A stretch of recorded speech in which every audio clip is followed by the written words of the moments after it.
Di balik kemeriahan sebuah perhelatan, sebuah tradisi kuliner siap dihidupkan. Kue lapet, sebuah penganan yang hadir bukan sekedar sebagai pemuas lapar, melainkan simbol ketulusan, doa, dan berkat kekerabatan. Setiap tahapannya mengalirkan makna mendalam yang dimulai dari awal hari ini. Prosesi dimulai dari penyediaan beras. Bulir-bulir putih ini merupakan simbol dari kemurnian niat serta wujud syukur atas berkah alam yang limpah. Beras kemudian direndam di dalam air. Proses ini mengajarkan kita tentang kesabaran, melunakkan kerasnya ego agar siap dibentuk menjadi sesuatu yang bernilai. Setelah dirasa cukup, beras pun diangkat untuk ditiriskan. Langkah ini menandai kesiapan bahan baku untuk beralih ke tahap pensucian berikutnya. Langkah beralih pada pengambilan daun pisang di alam terbuka. Sejak dahulu, alam selalu menyediakan media terbaik untuk melindungi dan membungkus kebaikan.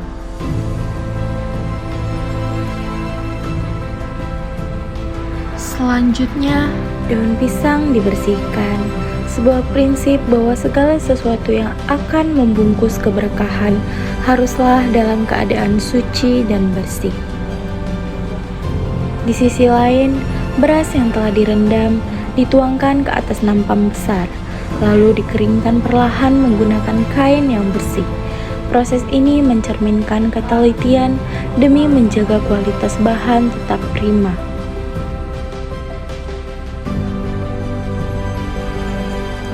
Mesin penggiling mulai dinyalakan. Deru mesin menjadi awal dari transformasi besar, bersiap mengubah wujud bulir beras menjadi tepung yang halus. Proses penggilingan beras dilakukan secara cermat. Disinilah makna kerendahan hati diajarkan.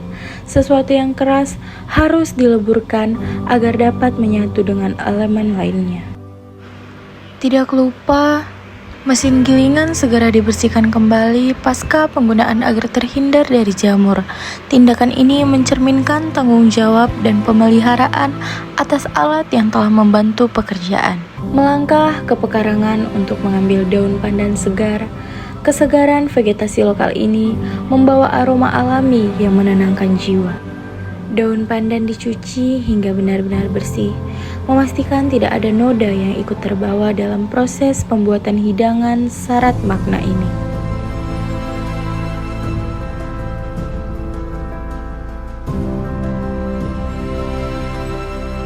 Lalu tepung beras dituang.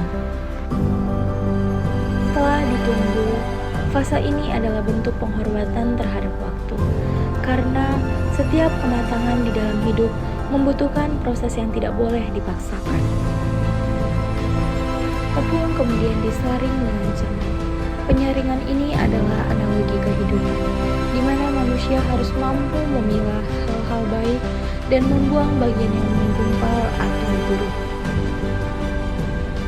Di sisi lain, kelapa segar mulai diparut, menghasilkan bulir-bulir putih gurih yang melambangkan kekayaan rasa dan memberi keseimbangan pada adonan.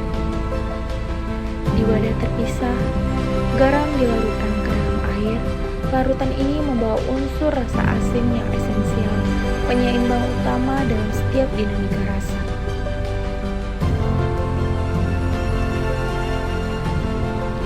Gula manis juga dimasukkan ke dalam adonan, disusul dengan kelapa parut.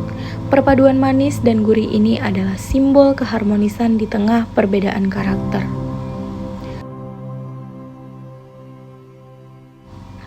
Adonan lapet mulai dibungkus dengan daun pisang satu demi satu secara manual. Bentuk kerucut yang dihasilkan melambangkan hubungan vertikal, sebuah wujud penghormatan manusia kepada Sang Pencipta.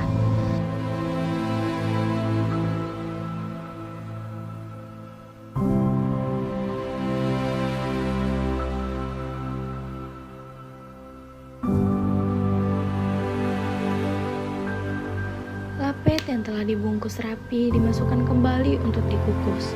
Melalui panasnya uap untuk kedua kali, seluruh elemen rasa dikunci dan disatukan dengan sempurna. Setelah matang sempurna, kue lapet diangkat dari kukusan. Aroma harum daun pisang dan pandan yang merebak menandakan keberhasilan sebuah proses yang panjang. Lapet-lapet yang masih hangat dipindahkan ke dalam wadah yang besar. Halo, perkenalkan nama saya Daniela Putri Pembinaan. Saya selaku owner dari Sitorus Lapet. Untuk berapa lama waktu dalam berusaha lapet itu? Tadi itu sejak tahun 2000, berarti sudah 26 tahun. Makna lapet itu sendiri adalah memaknai kebersamaan, kehangatan. Kenapa bisa dikatakan seperti itu? Karena lapet selalu disajikan ketika momen kebersamaan dalam sebuah adat Batak, baik itu pernikahan, baik itu tardidi atau baptisan agung, baptisan kudus, ya, bukan baptisan agung. Dan seperti acara-acara untuk tardidi, untuk anak yang baru lahir. Jadi ini tuh selalu disajikan dalam bentuk kebersamaan, ditemani dengan minuman seperti kopi dan teh, yang semakin menambah kehangatan dalam kebersamaan. Tantangan terbesarnya itu ya persaingan ya dengan kompetitor lainnya. Tapi kami yakin sebagai pengusaha lapet yang sudah berkecimpung selama 26 tahun, kami memiliki rahasia kami sendiri dalam resep, dalam cara pembuatannya, dan pastinya kami tidak akan takut dengan kompetitor lainnya karena sudah dijamin lapet Sitorus itu lebih enak. Momen yang paling berkesan menurut saya adalah ketika melihat wajah penikmat lapet itu merasa sangat menikmati lapet. Dan saya sedikit cerita, ada salah satu catering yang tidak pernah absen meminta bonus dalam pembuatan lapet. Nah, bonusnya ini selalu kami buat berbeda kue lapetnya, yaitu kue lapet pohul-pohul. Nah, ini dibuat dengan genggaman tangan, dan biasanya ini lebih creamy karena lapetnya lebih banyak. Dan ternyata bukan hanya mereka yang suka, ternyata catering lain juga meminta hal yang sama. Bagi kami itu bukan sebuah hal yang merugikan, justru bagi kami itu sebuah salah satu strategi marketing untuk membuat mereka bertahan dengan kami, karena kami adalah salah satu pengusaha lapet yang memberikan bonus pohul-pohul.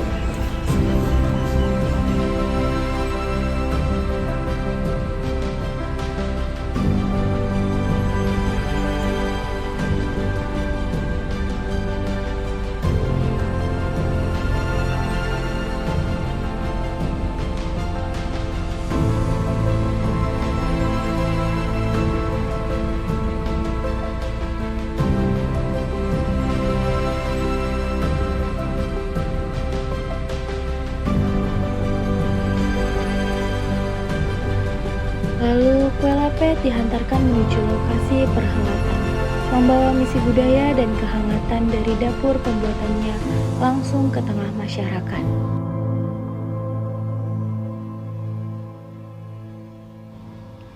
Proses pembagian lapet kepada para tamu dimulai. Suguhan tradisional ini bukan sekedar hidangan biasa, melainkan simbol memuliakan tamu dan perekat tali silaturahmi.